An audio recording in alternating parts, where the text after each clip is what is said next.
Just want to show you my 1954 International Harvester R120 Resto Mod. The engine's been replaced with a Chevrolet 327 from 1968, and it's paired with a Turbo 400 that's been rebuilt. Has a dual master cylinder with a power booster, and then a Saginaw power steering unit. It's got a pretty tight turning radius also. A good friend of mine did all the work for me. It took him 2 years, but he was able to do an exceptional job in my opinion. It drives and runs as if it were made that way originally, and I love that. It's got a tilt front hood, pretty trick. Did reinforce everything so it didn't flop all over the place, but it really gives you full access to the engine.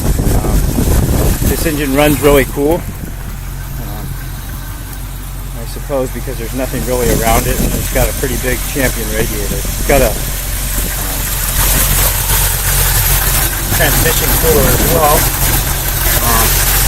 and a nice reservoir on the other side. That's both the additional fluid in case of overflow.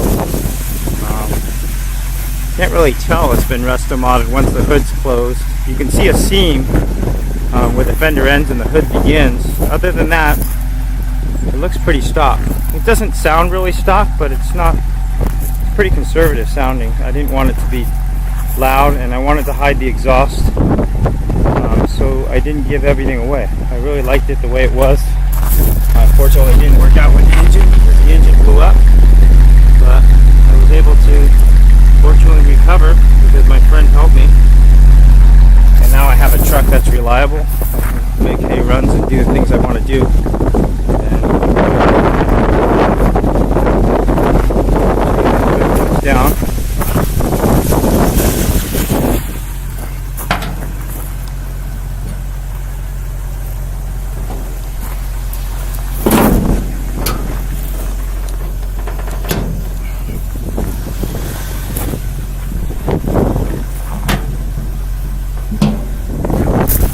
It comes down like that, so then you can see the whole thing. It's actually pretty easy.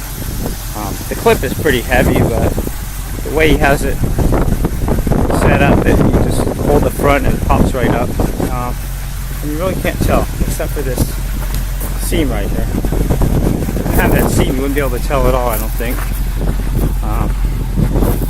And that's what it looks like on the outside. Pretty original. See, there's dynamite at the floor. Here's my video taken, and I'm looking at this. I dynamite at the floor and put a whole rubber floor in. You can see the original trans brake. It actually has a different trans brake from a motorhome, and it's, unfortunately he was able to use the same lever in the same position, so it's actually in the same place. Here's the local shifter. Like I said, it's an automatic 3-speed, and there's a tilt steering wheel with a part of a tilt steering column with a banjo steering wheel, temperature gauge, oil pressure gauge, radio.